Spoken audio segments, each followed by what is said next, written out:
What is going on YouTube? It is Primitive here, and today I'm going to be bringing you a match from the most recent RMC locals. This is going to be between the yellow based Cherubimon on the left, and on the right we're going to be having a more purple beatdown with the discard aggro. We're going to be playing with the Izmons, we're going to be having Kinkaku promote, and we're going to have the top end Mastemon. So you want to be swinging in early with things like Cherubimon and Cherubimon werewolf mode, being able to get Izmons out for free, and then you have the late game Mastemon, which is going to be able to trash the security, bring back Kinkaku promote, and be able to swing in. So just a very aggressive deck. Gonna start off by just playing down the Izmon with the Sukaimon in the back. The opponent did give you 2 memory, and Izmon is just a very cheap Digimon at 4 with a very strong effect. Gonna be able to swing, and if it does go down, potentially play some Izmon. So we'll see what the player wants to go for here. I'd imagine that they'll probably start the turn with the swing. They will hit the Koichi, so it doesn't go down yet, but you still can commit to getting rid of it with something like Calling of Darkness or the Death Claw. But we're just gonna swing it with the Sukaimon first. Gonna hit Blinding Ray, so both of the checks do live there. While the opponent has nothing on the board, they do have Tamers, but they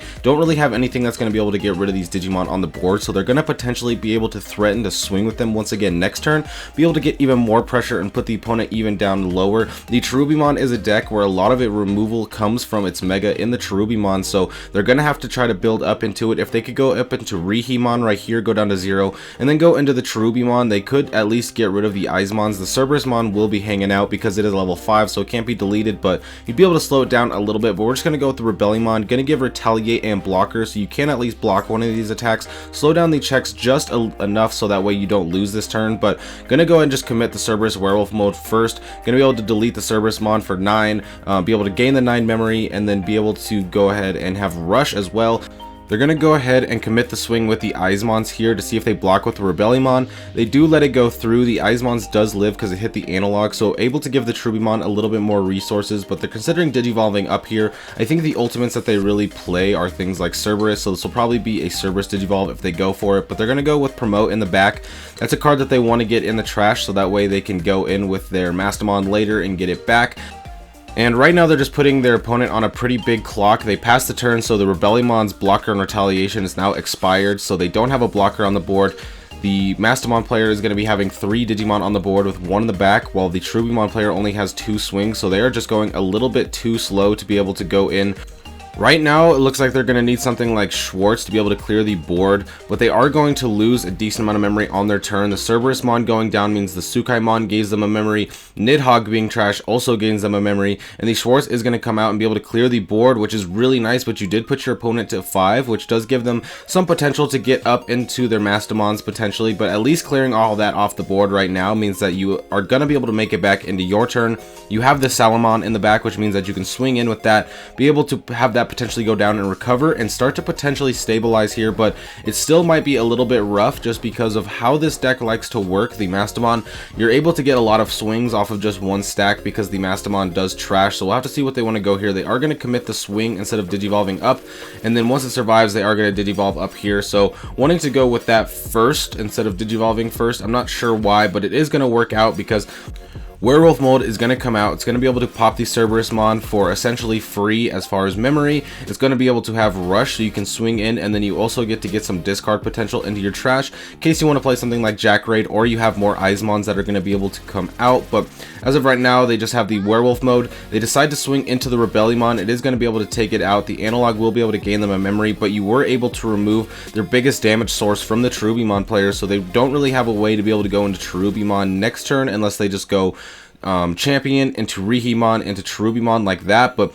that hand is not going to be super good right now because they have the Cerberus on the board, which you need to get rid of, and the Izmon's scatter mode is now on the board, so if that goes down they're going to be able to discard more cards, and if an Izmon comes out that is going to be very detrimental because at this point in the game, you do need to try to keep the board clear, and Izmon's being able to come out means that your opponent's going to have something to swing in with next turn, and you're just not getting to the Cherubimon yet. We haven't seen it come out. They've just built up to the Rebellion, have had the board mostly cleared, having to deal with the widespread that the Mastemon player is playing with these Izmons, and just being able to go in for multiple swings with the Werewolf mode. So we're going to go up into Kaiser.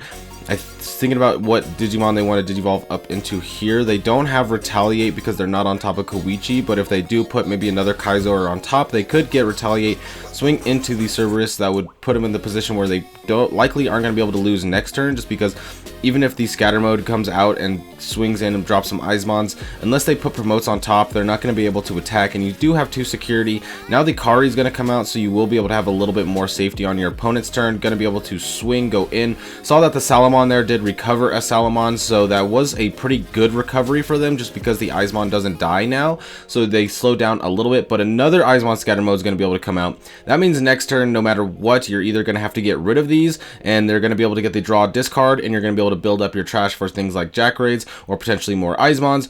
Or if you don't get rid of them, then you just have this Digimon on the board that are going to be able to swing in, and you're going to have to hope that that last check is Schwartz to be able to clear off the Digimon on the board for you to be able to make it back to your turn. But it's looking pretty rough here. The Cherubi is going to be able to come out, going to be able to bring back a Tamer, pop both the Eismon, so that is very good. Finally able to get out the Cherubimon, but there's going to be a lot of drawing and discarding going on here. If even a single Eismon comes out, then the Cherubimon player is in a huge potential to go down, but we don't see any Eismons coming out. We're going to be able to promote the Gabumon, see what they have here. Still could potentially go for game if they maybe play a rookie and be able to, if they have the Jack Raid, for sure they could go into Ginkaku promote.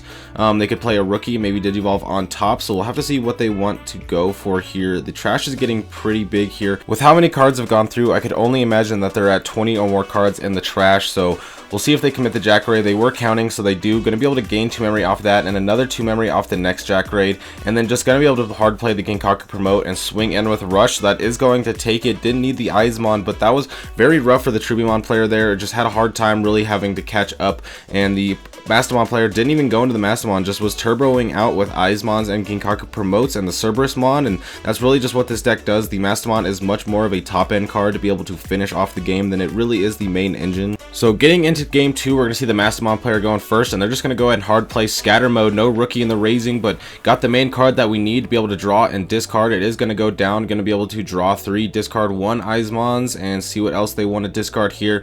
Probably don't have another Eismons, or else they would have went for it, because you just want to get that early aggression. But the Cherubimon player does have a nice Tamer setup going in right away, does have the mat, so not getting choked, does have the Analong, which was able to be able to search, and also just once your bigger Digimon goes down, you're going to be able to use that as a source of memory gain, which is always nice. So the Bushi's going to come in, going to swing. Bushi's a card that you do kind of want in the trash when you're playing the Cherubimon deck, so that when it goes down, you're able to bring back those Bushi's. Going to be able to swing in with the Rush, get that aggression, and try to meet the aggression of the other end, because although the Cherubimon deck can be very aggressive with its own Eismons, the Bushimons, and all the things like that for being able to swarm the board once the Cherubimon goes down, it does have to build up into the Mega, and it does have to get deleted. So that means decks like the Purple Mastemon here, where it really builds up off the champions and the ultimates, do have less steps to be able to get to that rush potential. But Elecmon's going to go in, going to start swinging in with the other Digimon here potentially, and just start going for big checks. Cherubimon going in here, not hitting any option cards, and now they're down to 2 security once again, so we're looking very similar to the first game.